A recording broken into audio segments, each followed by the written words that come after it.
ازيكم يا شباب؟ عاملين ايه؟ يا رب تكونوا بخير. النهارده معانا من رسائل زفت الصفحه، وبطل حلقه النهارده اقل ما يقال عليه انه خنزير. خنزير. انا في خنزير بيكلمنا يا جماعه.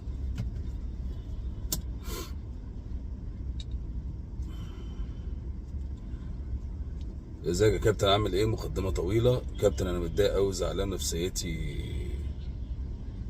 في الارض. ليه بقى؟ اروح امك اقول له، يعني اقول لكم ليه بيقول لي كده؟ علشان مفيش بنت محترمه.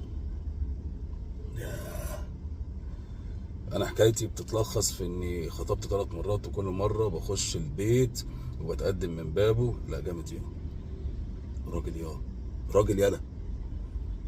وبعد كده بتخطب، وبعد كده بقى بنتعرف على بعض وبيدونا فرصه كافيه ان احنا يبقى في تعارف بينا وكده.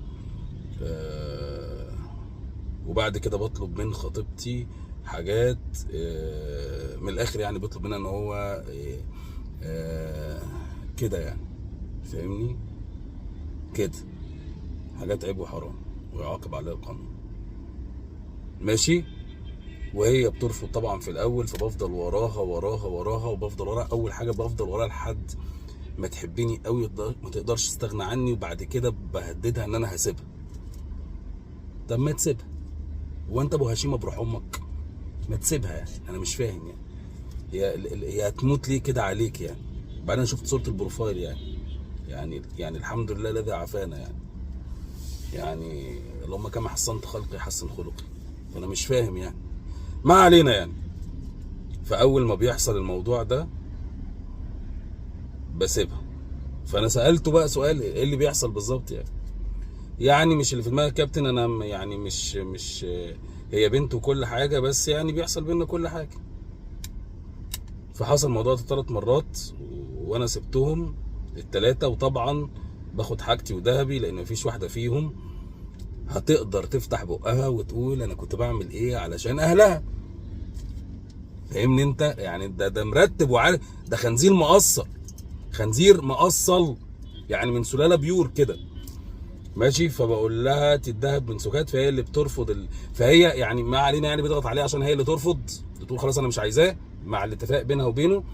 وبيهددها ان هو لو ما عملتش كده هو هيفضحها وهيخلي اهلها وهيعرف بقى وهيجرس المنطقه واصحابها على الفيسبوك وكده. يعني اقول لها انها مش محترمه وكده، وزي ما عملتي معايا اكيد عملتي مع غيري والكلام ده كله.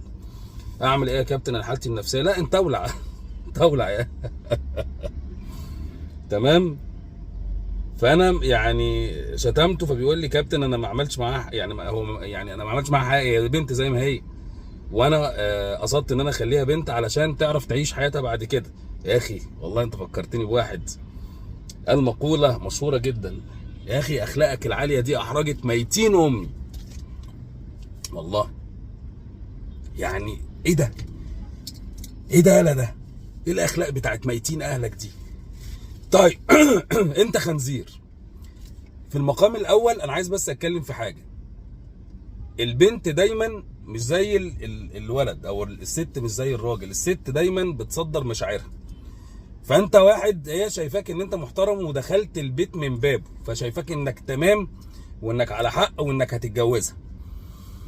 لما تيجي تطلب منها حاجات زي كده، ما هي بنت وليها احتياجات وانت بقف وليك احتياجات، فكل واحد ليه احتياجاته. فبلاش نيجي لبعض على السكه دي. يعني بلاش فتره الخطوبه البنت تثير الراجل او الراجل يثير البنت، علشان اكيد هم شباب وممكن يحصل بينهم حاجه. دي حاجه. تاني حاجه، ما ينفعش تبتزها في مشاعرها. يعني ايه؟ يعني ما ينفعش تخليها تحبك، والبنت لما بتحب وبتلاقي ان ده الشخص اللي هي هتتجوزه، فالى حد ما بتنساق لغرايزها ومشاعرها. يعني هل هم مش محترمين؟ لا هم محترمين، ولكن انت هي حست بالامان وحست ان انت هتتجوزها، فاللي هو ماشي يعني خلاص عشان اريحك، او عشان تتجوزني، او عشان نكمل الجوازه دي على خير، او. طب هي مش غلطانه؟ لا هي غلطانه. هي غلطانه لانها خانت ثقه اهلها وخانت ربنا. واقول لك ايه كمان، انا ما اعرفش خانت ربنا دي حاجه ممكن اقولها ولا لا، بس يعني دي خيانه. وخنتي ثقه اهلك في المقام الاول، وعملتي حاجه حرام، وبقيتي في نظره مش محترمه. وهو مش هيرضى بيكي، مش عايزك اصلا عشان انت شمال بالنسبه له يعني. دايما بنقول ان مفيش حاجه اسمها اصل خطيبي ده هو غريب عنك، هو مش ما يجوزلكيش يعني. ما ينفعش تقعدي قدامه بلبس البيت، ما ينفعش تخرجي معاه لوحدك، ما ينفعش. ما اكيد اللي حصل ده حصل بره البيت، حصل في عربيه بقى، حصل في شقه، حصل في معرفش ايه. فما ينفعش حتى خطيبتك تركب معاك العربيه ومفيش حد معاكوا، ما ينفعش تروحوا وتخرجوا. انا بشوف بنات بتفضل مخطوبه بالسنه والسنتين ثلاثه، الواد قاعد في البيت مفرشخ وفتح رجليه وعمال ياكل ويشرب وعايش حياته يا باشا والدنيا كويسه.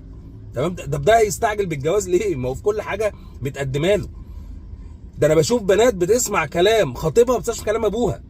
وتعالى هنا بقى الاب والام بقى، وانتوا كنتوا فين بقى في هذه الحاجات والشهور اللي انتوا كنتوا فين؟ يعني بتعملوا ايه؟ يعني انتوا مشغولين بمين؟ بشغل؟ طب عشان تجيبوا فلوس؟ طب ما بنتكم ايه؟ ما انتوا بتجيبوا الفلوس عشان بنتكم وتسطروها وتجيبوا لها وتدوها للعريس اللي يستحقها.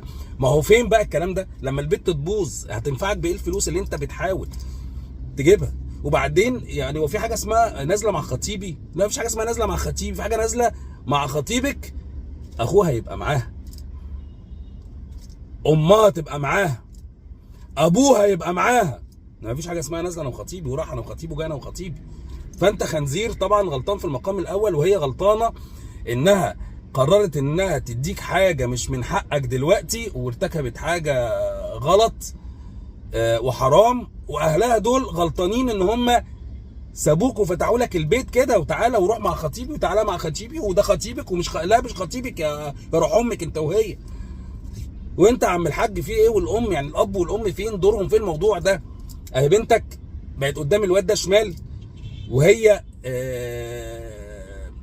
خلاص يعني الدنيا قبل الواد ده غير الدنيا بعد الواد ده. يعني لان هي اكتشفت حاجات معينه في غريزتها ما كانتش عارفاها، فالموضوع دلوقتي بقى خطر عليها وانت السبب. اما الواد بقى الخنزير ده اقسم بالله انت هتقع وقع السودا، هتقع مع واحده شمال مدوراها وهتعرف نيتك السودا وهتلعبك لحد اما تلبسها، وهتلبس لبسه سودا. يعني بصراحه يعني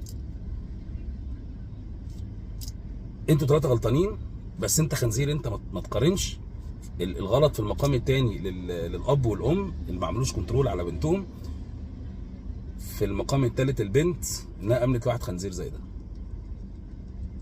فكك بقى من يا بنت انت مراتي، لانك مش مراته. لما تبقي مراته خلاص اعمل اللي انت عايزه. بس مفيش حاجه اسمها بنت انت مراته، مفيش حاجه اسمها احنا مخطوبين، مفيش حاجه اسمها اخد خطيبتي واروح واجي، مفيش الكلام ده. تبقى مراتك امتى؟ في بيتك، في بيتك يبقى في جواز شرعي، غير كده لا.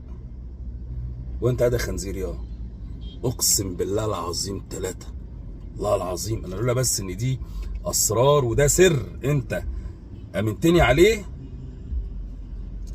انا مش هتكلم يعني. بس المفروض ان كل واحد عارف الصح من الغلط. يعني اي واحد خاطب واحده يقول لها يلا تغوره في 60 داهيه وتقول لابوها فورا وامها انت مش محترم وانت مش امين عليا. ما علينا يعني. اقسم بالله انت لو انا اقول لك لو وقعت معايا والله العظيم ثلاثه لا هخلي الناس تحتار فيك انت راجل ولا مره. يلا سلام.